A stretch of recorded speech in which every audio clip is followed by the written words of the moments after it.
Couple friendly. Movie plot విషయానికొస్తే 'శివ, మిత్ర' అనుకోకుండా చెన్నైలైతే కలుస్తారనమాట. అలాగే లవ్ గూడా చేసుకుంటారు. 'శివ' అలాగే 'మిత్ర'. 'మిత్ర' వాళ్ళ ఫ్యామిలీకేమో 'శివ' అంటే అస్సలు నచ్చదు. మరి వీళ్ళ లవ్ సక్సెస్ అయిందా లేదా? లాస్ట్‌కి ఏం జరిగింది? అనేది మూవీ యొక్క ప్లాట్. ప్లస్ పాయింట్ గురించైతే మాట్లాడుకుంటే క్యారెక్టర్స్ హీరో, హీరోయిన్‌ది. అంటే మన 'శివ' అలాగే మన 'మిత్ర' వాళ్ళ క్యారెక్టర్స్‌ని మనమైతే ఆన్ చేసుకుంటాం అనమాట. అంతా బావుంటాయి క్యారెక్టర్స్ అనేది.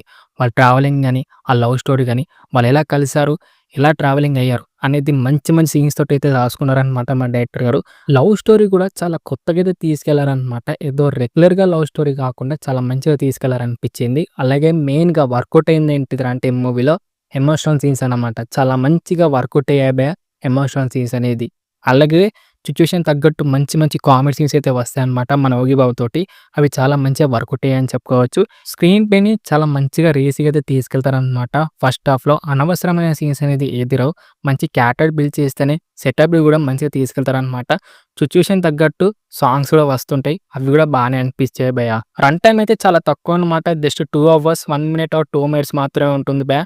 బానే అనిపించింది భయ్యా. ఏదో లాగ్ చేయకుండా జస్ట్ 2 అవర్స్‌లో మాత్రమే తీశారు. బానే అనిపించింది నాకు.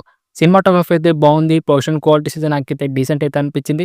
బ్యాక్‌గ్రౌండ్ స్కోర్ అయితే అదిరిపోయిందని చెప్పుకోవచ్చు. ఇక మైనస్ పాయింట్ గురించైతే మాట్లాడుకుంటే మూవీలో ఒక సీన్ అయితే ఉంటుందనమాట. ఆ సీన్ వచ్చిన తర్వాత మనకైతే మొత్తం తెలిసిపోతుంది భయ్యా.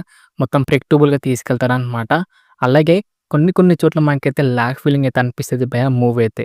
రన్ టైమ్ అనేది చాలా తక్కువనే. కొన్ని చోట్ల మాత్రమే ల్యాగ్ చేశార్రా భయ్ అనిపిస్తది. కొన్ని సీన్స్ అయితే ఏదో మూవీలో చూసాం కదరా అని ఫీలింగ్ అయితే పక్కా అనిపిస్తదనమాట. అలాగే మూవీలో ఒక ప్లాట్ అయితే ఉంటుంది. ప్లాట్ రివీల్ అయిన తర్వాత అరే! ఇది పక్కా మనం ఏదో మూవీలో చూసాంరా అని ఫీలింగ్ అయితే అనిపిస్తది భయ్యా. ఆ మూవీ నేమ్ అయితే నేను చెప్పను కానీ మీకైతే ఆ మూవీ చూసిన వెంటనే ఫీలింగ్ అయితే అనిపిస్తది. ఇంటర్వెల్ అయితే పెద్దగా హై మూమెంట్ అనేది రాదన్నమాట. ఆక్సిజన్ చూపెట్టి మనకైతే ఇంటర్వెల్ అయితే ఏస్తారు గానీ అంత హై మూమెంట్ అయితే రాదు. ఓకే. దానికొక రీజన్ అనేది సెకండ్ హాఫ్‌లో ఉంటుంది కానీ ఆ ఇంటర్వెల్ అనేది హై మూమెంట్ అనేది రావాలి. అరె! ఇదిరా ఇంటర్వెల్ అన్నట్టయితే ఫీలింగ్ అయితే అనిపించదు. ఇదెక్కడ ఇంటర్వెల్ రా బాబు! అని ఫీలింగ్ అయితే మనకైతే అనిపిస్తదనమాట. ఇక ఓవరాల్‌గా ఎలా అనిపించిందిరా అంటే నచ్చింది భయ్యా! బావుందన్నమాట. అలాగే ఫ్యామిలీ వాచబుల్ అయితే కాదు. కొన్ని సీన్స్ అయితే ఉంటాయి. ఏ సర్టిఫికేట్ భయ్యా! ఒంటరిగానే చూడండనమాట. ఓకేనా? ఇది డార్లింగ్స్ మరి కపుల్ ఫ్రెండ్లీ మూవీ రివ్యూ అనమాట. ఎలా అనిపించింది రివ్యూ? నచ్చిందా? నచ్చలేదా?